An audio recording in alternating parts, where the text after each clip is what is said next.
আমিও বলবো না এ রাজ্যে বিজেপি সরকার হলে সন্দেশখালীর ঘটনায় কমিশন বসবে আর যে মহিলাদের আপনি জেল খাটিয়েছেন মমতা ব্যানার্জি আপনাকেও এই মহিলাদের মিথ্যা মামলায় জেল খাটানোর জন্য আপনাকেও জেলে পাঠাবে বিজেপি।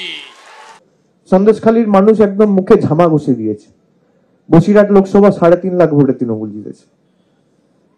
যত কুৎসা হয়েছে, উন্নয়নের জয়ের ব্যবধান, মানুষের আশীর্বাদ ভালোবাসা তত বেড়েছে। যত কুৎসা হয়েছে, যত চক্রান্ত ষড়যন্ত্র হয়েছে, মানুষ তত আশীর্বাদ করেছে। মামাটি মানুষের সরকারের গোড়াকে আরো শক্তিশালী করেছে। এদের কাজই চক্রান্ত করা, করুক। সন্দেশখালীতে বলেছিল না এই হাব হয়েছে, এই হাব হয়েছে, এখন বিরোধীরা বলছে হাব হয়ে উঠছে। কিসের হাব? পশ্চিমবঙ্গ হাব তো বটেই। পশ্চিমবঙ্গ মানুষের কাছে উন্নয়নের হাব হয়ে উঠেছে। পশ্চিমবঙ্গ সমগ্র দেশকে পথ দেখিয়েছে লক্ষ্মীর ভান্ডারের মাধ্যমে। আজকে কপি করতে হচ্ছে মহারাষ্ট্রকে। হাব তো বটেই। শিক্ষার হাব, স্বাস্থ্যের হাব, ভালোবাসার হাব, সম্প্রীতির হাব, সংহতির হাব, ধর্মনিরপেক্ষতার হাব, সংস্কৃতির হাব, সৌভ্রাতৃত্বের হাব। আর যারা এই ভাষণগুলো দেয় পশ্চিমবঙ্গে পাওয়া যাচ্ছে, আরে তাদের কেন্দ্রের সরকার কি করছে? ভোট নেই বলে এখন বাঙালিদের বা বাংলাদেশে যারা হিন্দুরা রয়েছে সেখানকার যারা সংখ্যালঘু এত বড় বড় ভাষণ দিয়ে সিএএ আমরা আইন করেছি, নাগরিকতা দেবো।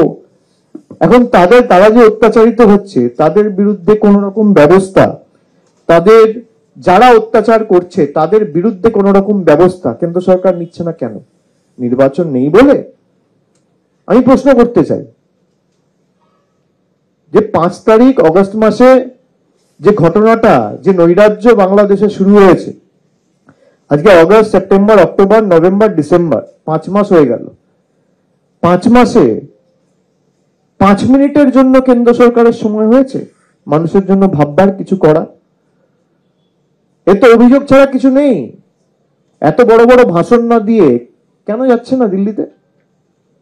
দিল্লিতে গিয়ে একটা প্রতিবাদ সভা করে দেশের প্রধানমন্ত্রী সহ, দেশের বিদেশ মন্ত্রী সহ, স্বরাষ্ট্রমন্ত্রী যার অধীনে দেশের সীমা রয়েছে, বর্ডার রয়েছে, তাদেরকে কি কেন অনুরোধ করছে না?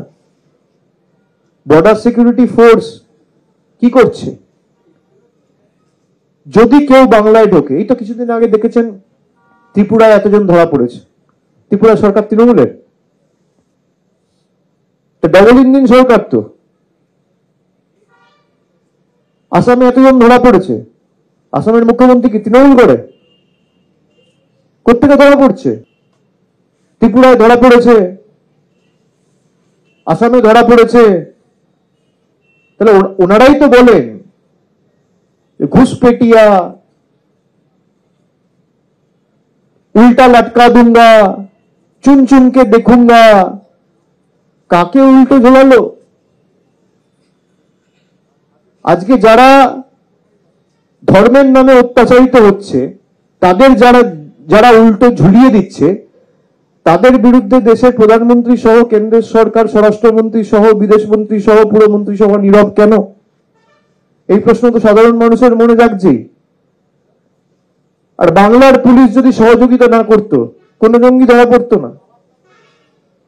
এই জঙ্গিদের ঢুকিয়েছিল বর্ডার সিকিউরিটি ফোর্স বাংলাকে অশান্ত করার জন্য।